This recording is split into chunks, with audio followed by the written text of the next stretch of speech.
Howdy folks, welcome to another exciting episode of Let's Play Pokemon Heartgold.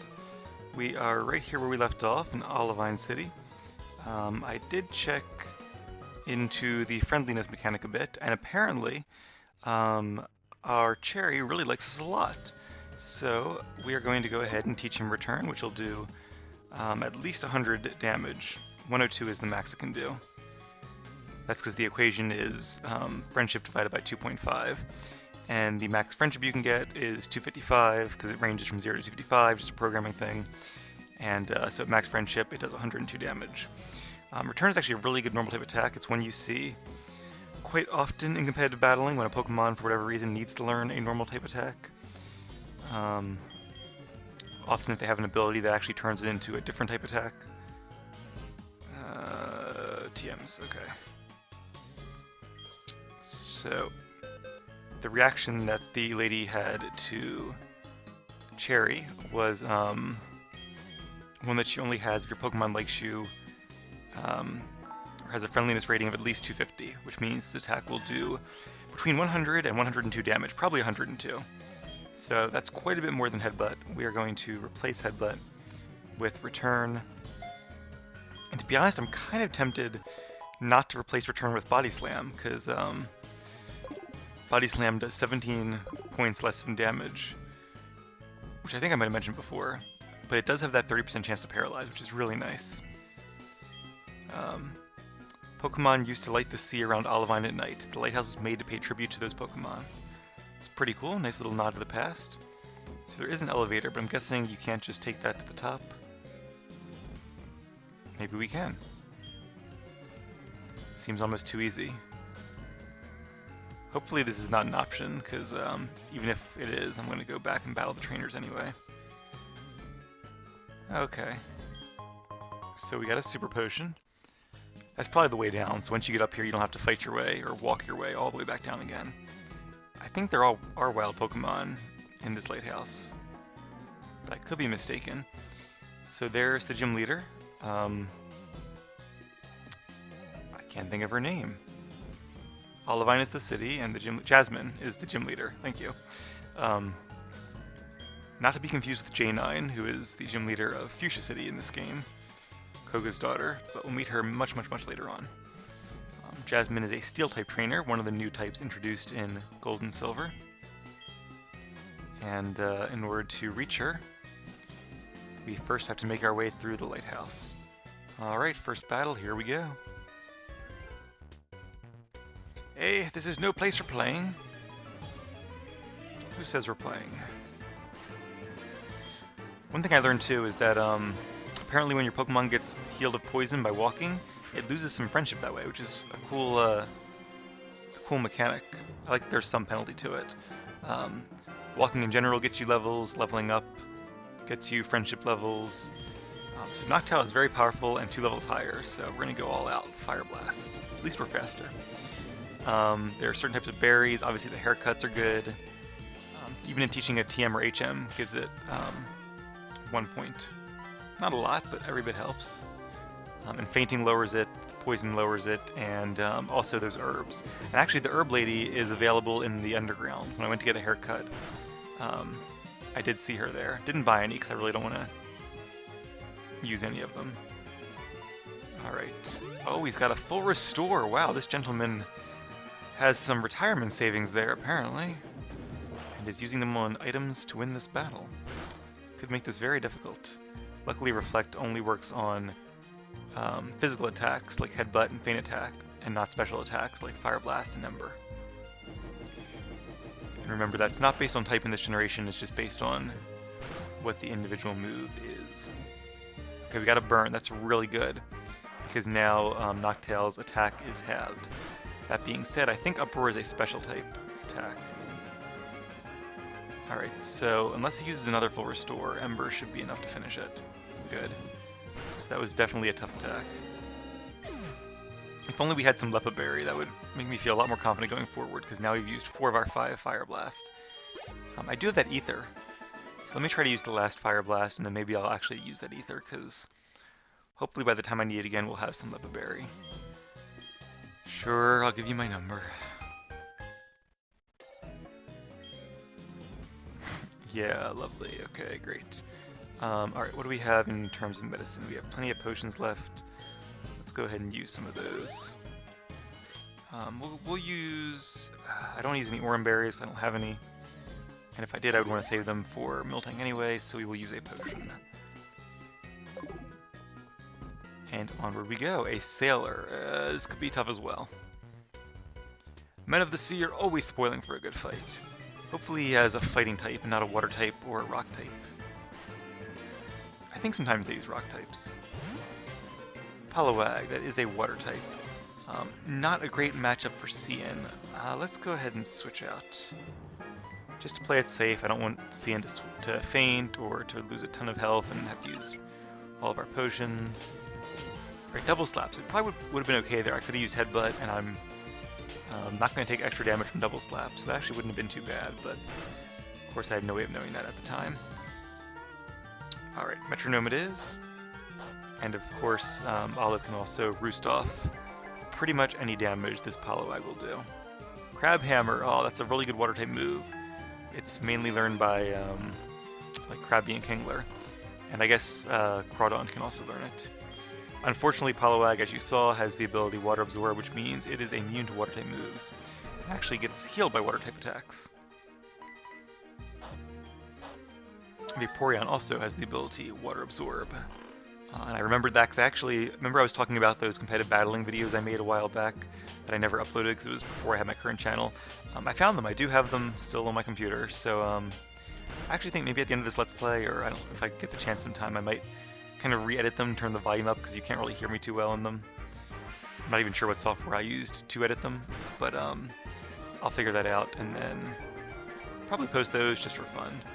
Mega Punch, a decent move. I do get same type attack bonus from it. Not quite a 1 KO. Let's just use, well, let's use Metronome because I think almost any damaging attack should finish it.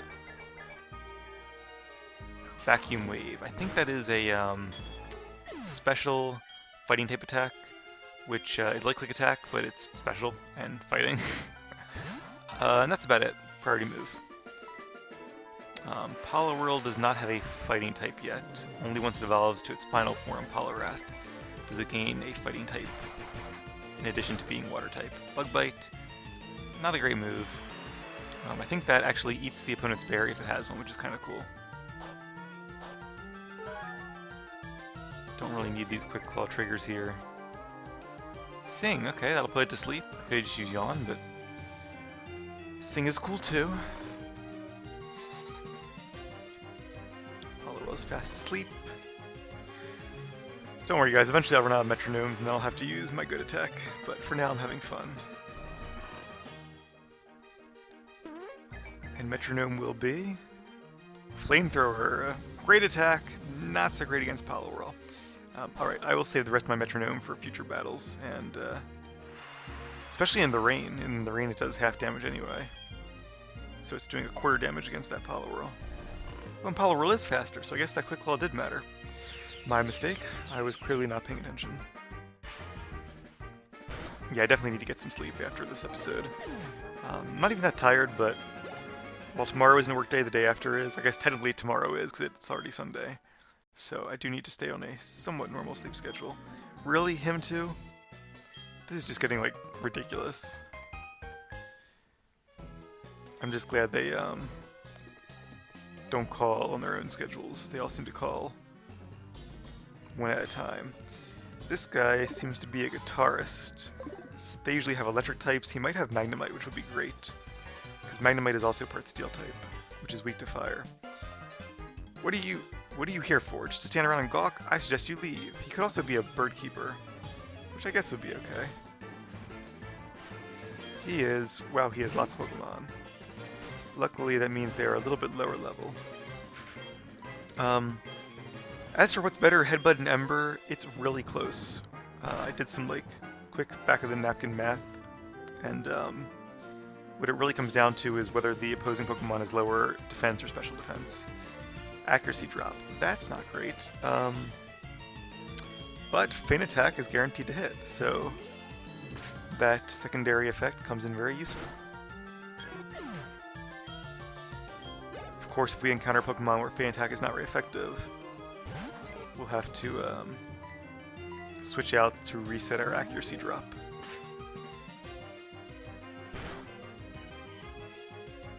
Alright, decent amount of damage. I'm not sure Headbutt or Ember would have one-hit KO'd it. It would have been really close. So Headbutt is 70 base power. Does not get stab or any really other bonus. Ember is 40 base power, but it does get stabs. That's equivalent to a base power of 60. And plus Charcoal gives it 20% more in this generation. So 20% of 60 is 12, which means 72 base power. So it's 2 base power effectively higher than Headbutt. So another Feint Attack will not defeat this Pidgey because it's a higher level. Let's risk the Headbutt, even though it's now only... Actually, let's risk the Ember. Good, it hit. Although after that accuracy drop, it only has a 2 out of 3 chance of hitting. But Cyan's attack stat is just a little bit higher than his special attack, so I feel like that evens out the 70 and 72 and makes it so that it really is almost exactly equal. Oh, I shouldn't have used Ember, I should have used Feint Attack, that was dumb. We are going to save our last Fire Blast. So Feint Attack it is.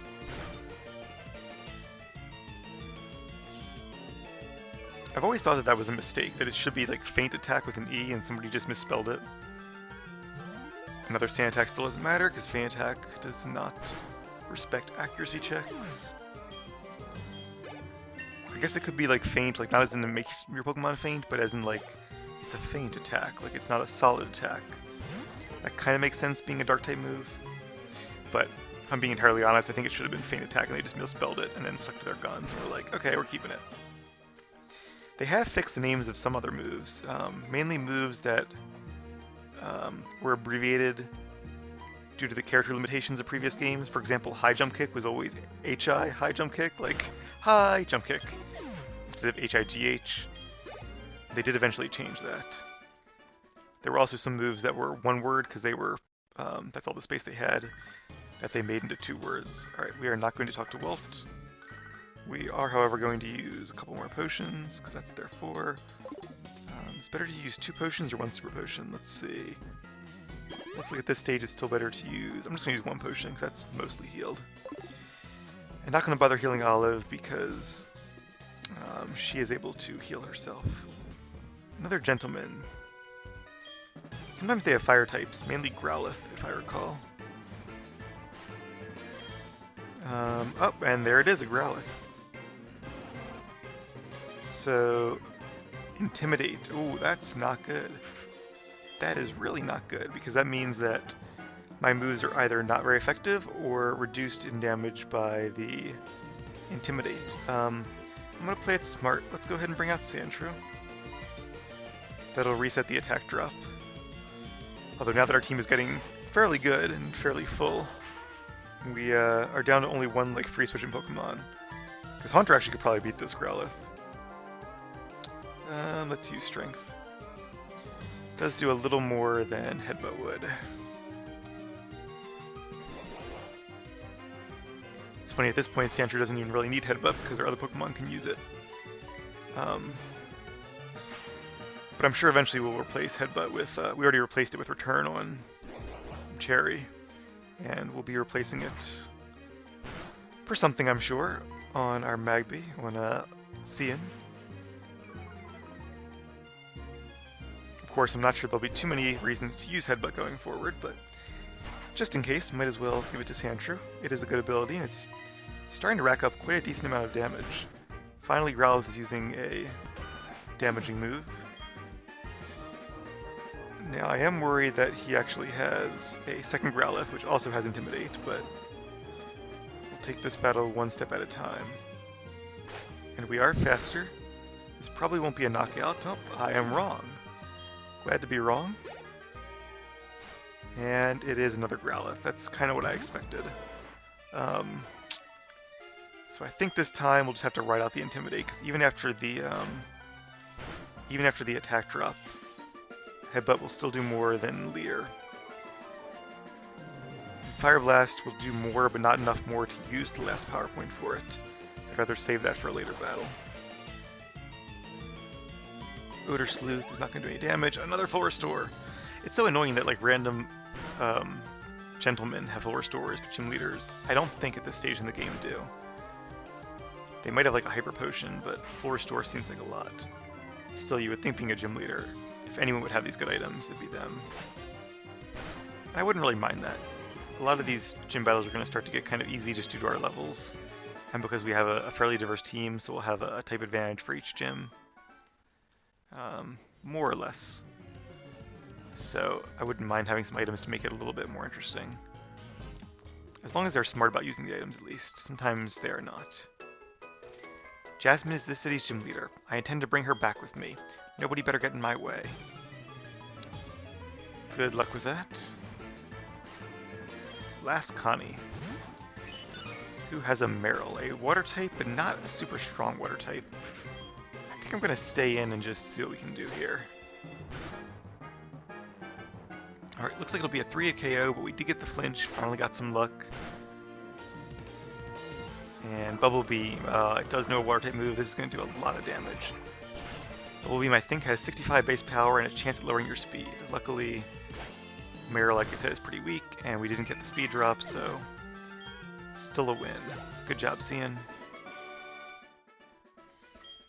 And it looks like it is time to use another potion, so that's what we are going to do. Alright, all healed up. Well, at least as far as HP goes. And we found Team 87 Swagger, a move that was actually banned from some fan tournaments because it's very annoying and all luck based. It increases the attack of your enemy and makes them confused, which means they'll do more damage when they attack themselves. So it's very powerful and really annoying to face. And it's one of those moves like Return that any Pokemon that can learn TMs can learn Swagger. Or, not sure if that's quite a true statement, but it's very, very close to a true statement at least. There might be some Pokemon that can only learn like 3 TMs for some reason. Jasmine must be worried sick about the Pokemon here. She won't even smile these days. I think there are some Pokemon that can learn TM moves, but only ones they can only learn by level, or they can already learn by leveling up. Not sure who that would be, but I feel like I've seen that somewhere. Ah, Crabby, another one of these water types that it's like, do I fight it? Do I switch? Let's go for it. Life is all about taking risks, right? Crabby has good defense though, and it knows Bubble Beam. This will probably do a little bit more than Meryl's. Alright, not that much more. I'm kind of surprised. I guess it's because Crabby has a better attack stat than special attack. And Bubble Beam is a special attack. Alright, another flinch, very nice. We are running a little low on headbutt power points, but I'm just not entirely sure that Fan Attack will 3-hit KO it. Got a crit, didn't really need it though. Level 23.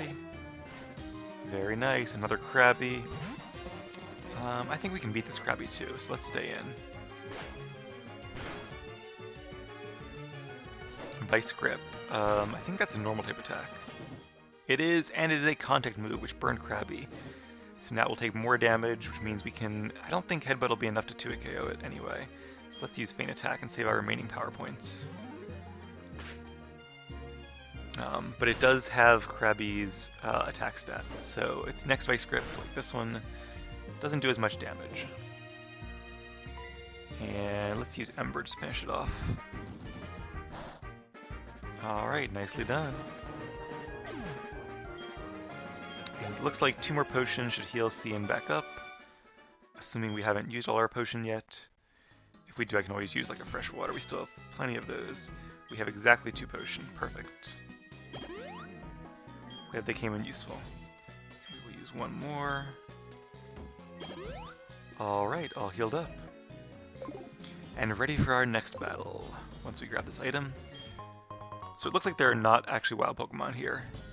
Kind of a decaying lighthouse, so you're kind of surprised. Oh, a town map, that's cool. But fighting all these trainers is pretty fun too.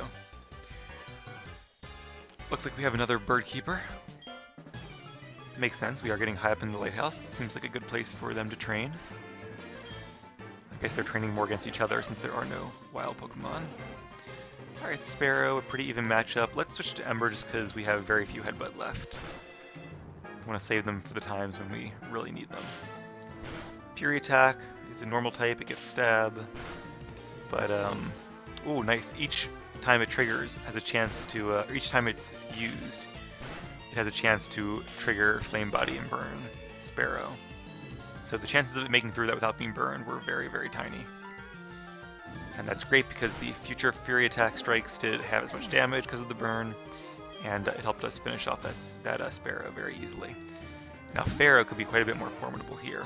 It's a shame we don't know a recovery move. I'm going to go for that last Fire Blast. This is a good time to use it. And it's a hit, which is awesome. That should do quite a bit of damage to this Pharaoh.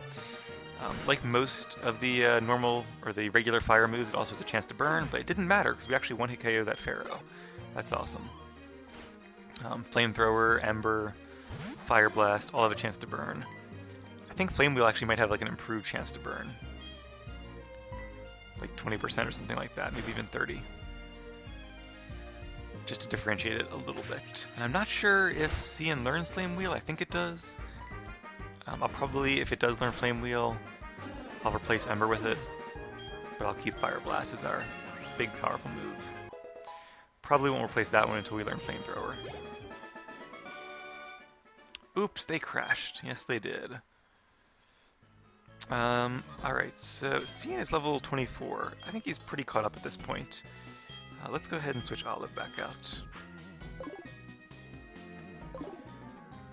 If CN was all the way healed up, I would keep using him, but instead of just pouring in more and more potions and an ether, I think it's okay at this point to give our other Pokemon a chance.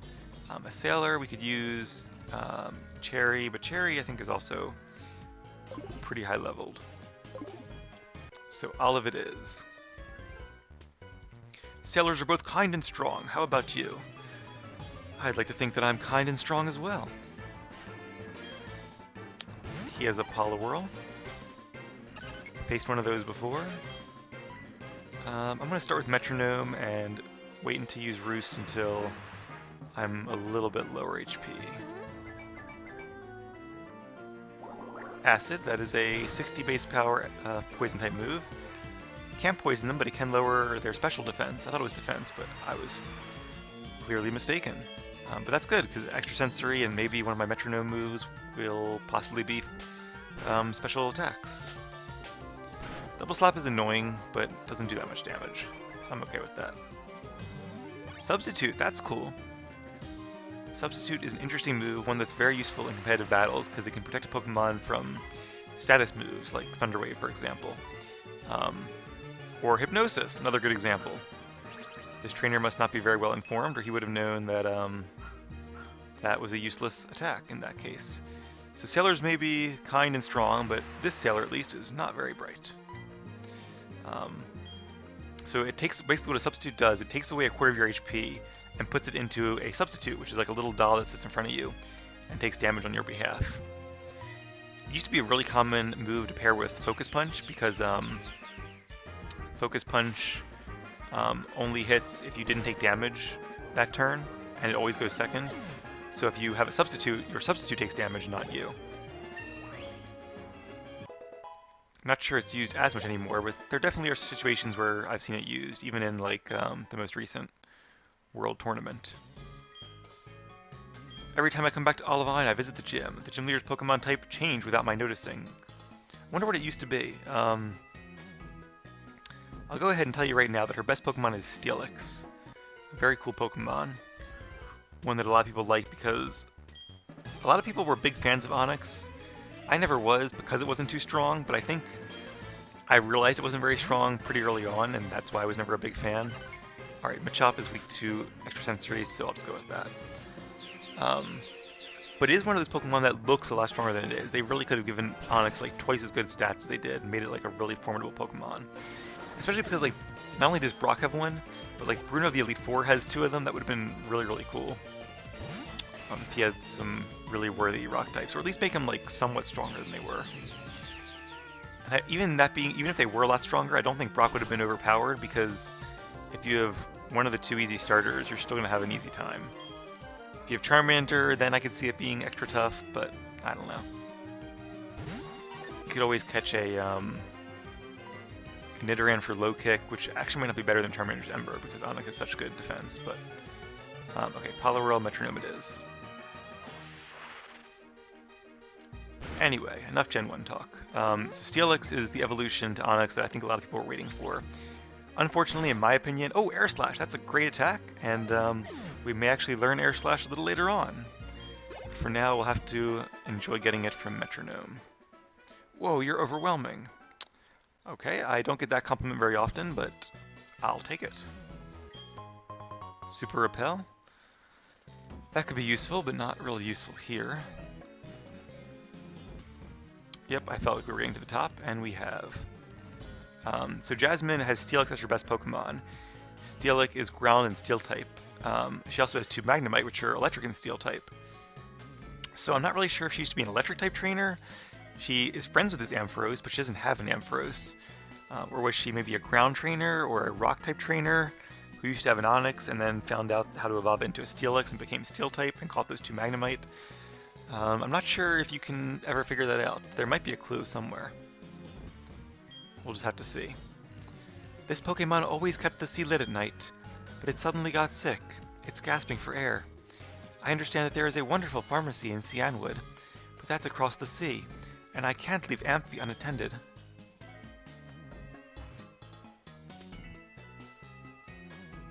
Well, she's not asking for our help. Oh, yes she is.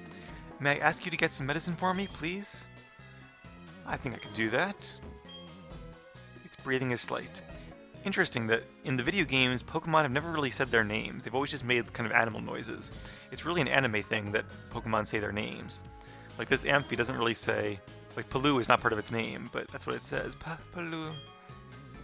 Alright, don't worry Amphi, I will get that medicine for you and heal you right up. It must be very special Pokemon medicine because obviously the local Pokemon Center doesn't have it, and regular potions don't work, berries don't work.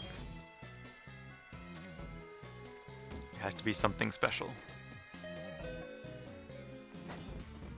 Ironically, I'm going to the pharmacy later today in real life to get some medicine for my mom, so kind of funny that my quest in real life has aligned with my quest in-game. Also going to my grandmother's retirement home, or nursing home, whatever you want to call it, her assisted living facility. She actually moved in there just a couple months ago, so she's still adjusting. She's, I think, 96 years old, maybe 95. I think she just turned 96. Lived on her own up until, like I said, just this past year, so that's very good for her, but it was about time, and they're doing a nice little, like, Christmas dinner, even though it's not Christmas for another week and a half yet. I guess they're doing it while, like, family's in town. So, now obviously she's going to eat Christmas with all of us, but we're also going to eat Christmas with her for tomorrow night. Alright, so we still have a little bit more time in this episode. We do have to go across the sea. Let's go ahead and check out the port down here, even though I don't think we can do anything here yet. I just want to see what's going on. You've been to Kanto already? I hear many of your Pokemon live over there. Sounds exciting, I'd love to visit. I have not been to Kanto. Well, I have. Joe has not. The SS Aqua uses jets to travel. It skims over water. That's right, I was thinking it was the SS Anne, but the SS Anne is the ship from Gen 1, obviously. This is the SS Aqua. Welcome to Fast Ship SS Aqua. Except the engine maintenance team is taking some time off, and we don't know when we can depart. Typical. What's over here? Oh. Okay, another little hidden area. No trucks. But, he's only a crewman of a pleasure cruise. He has a way of exaggerating things. If I manage to come back safely from this journey and take my first steps in Olivine City, will you live there with me? Please, I beg you. Guess he's infatuated with this woman, but, yeah. I mean, there's definitely honor in the job as well, but you shouldn't make it sound like you're living a life of danger. You're only working on a cruise ship. Oh, we already talked to him. Alright. Nice little detour. Let's go ahead and head down to the beach then and see if we can use this old rod to catch ourselves a brand new Pokemon. Let's go out a little bit. We also haven't... Oh, we did check out that area. Right, okay. Not saving. I swear, the bag must be on the right side in some game because I'm always hitting that button instead of using bag. It must be ingrained in me somewhere. Alright. The old rod will probably catch Magikarp and might have a small chance of catching something useful. No offense to Magikarp. Oh, sorry, I hit it too quickly. But Good Rod will obviously have a better chance too. Not going to bind it because we're not going to use it too much. And I'd rather keep the... So this is tempting. I'm really tempted to catch a Magikarp and to evolve it one more level to the Gyarados and teach it Surf, just like we did in the our previous Let's Play. But nah, I'm just gonna run away.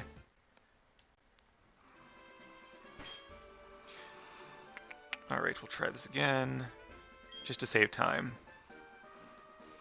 because I would eventually like to catch a Water-type Pokemon and teach it Surf. So if it was like the last game where I keep it as a more permanent member of our party, although even then Blastoise knew Surf, so not sure how much I ended up actually using it.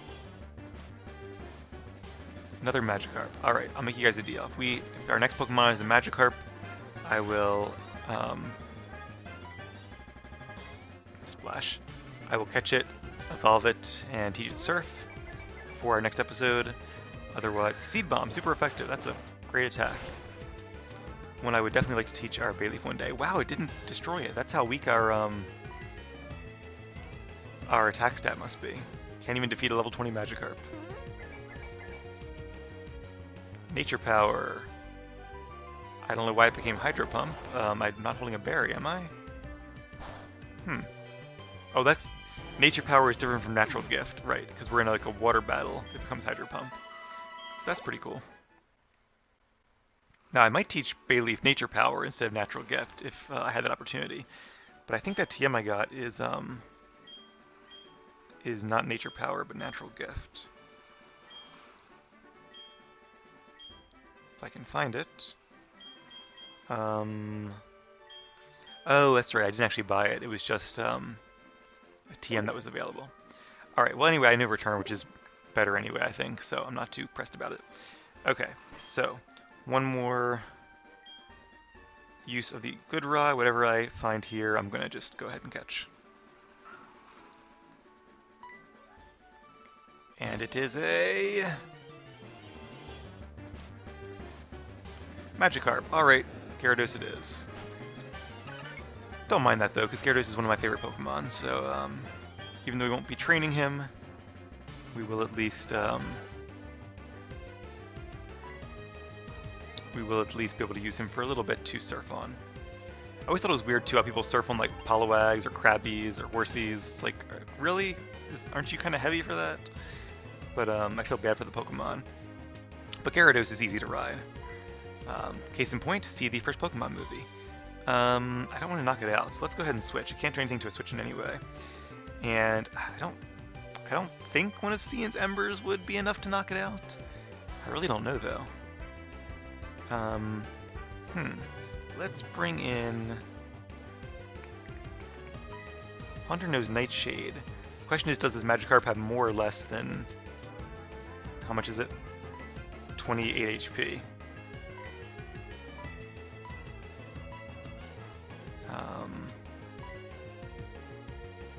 It also knows Payback and Sucker Punch.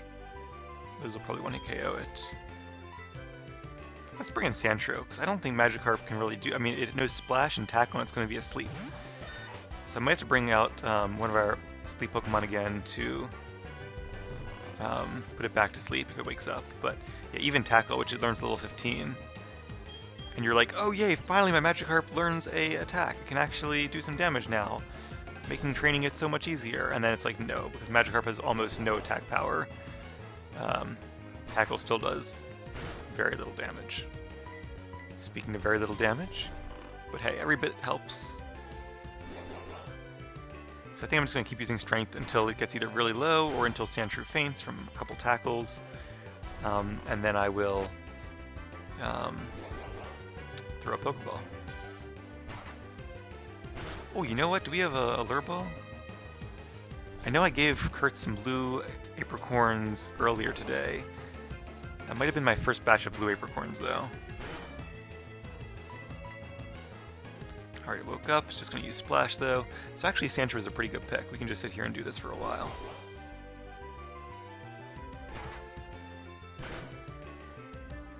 When I get to the point where another crit would, where a crit would finish it off, I will stop. Or if you use one more tackle, then I'll have no choice. Not sure if I mentioned this, but you also get friendship points just by having a Pokemon in your party when you face a gym leader or a member of the Elite Four or the champion. So that's kind of cool too. So even though Sandshrew doesn't like fainting, and it has fainted a lot, it probably still likes me a decent amount because of all the walking I've done with it, and the fact that he's been around for a few important battles. Now he goes back to using Splash. This is a smart Magikarp. Kind of. At least as far as Magikarp go. I'm sure all of us remember the episode of the TV show where James catches one, or buys one from that guy, and it turns into Gyarados, and ends up summoning some buddies with Dragon Dance and sinks the SSN. Spoiler alert, but it's been out for like 20 years now, so I don't have that much sympathy.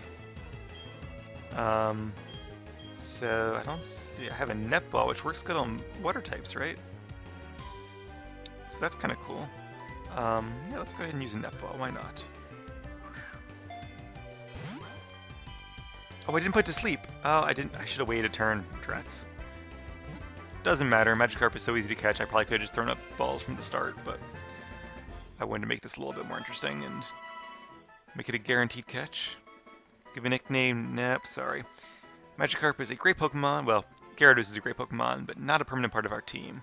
Alright, so I'm going to go ahead and grab Magikarp from the PC, train it up a little bit, teach it Surf, and when we come back, we'll be ready to surf to Cian...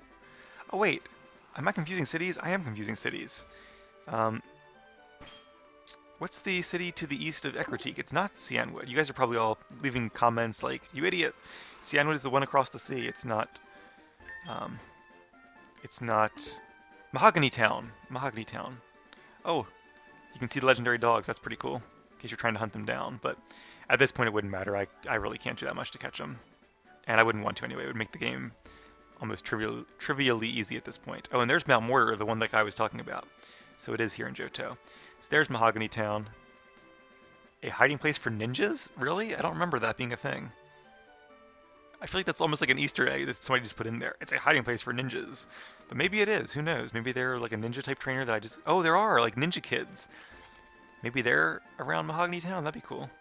But yes, Cianwood City is a beachside city. Not quite an island. Everybody thinks it's an island, but it looks like it's actually on a peninsula. So anyway, we will head towards Cianwood in our next episode. That'll have to be tomorrow, though, because I need some sleep. So I hope you guys have a great rest of your day, and I will see you all then.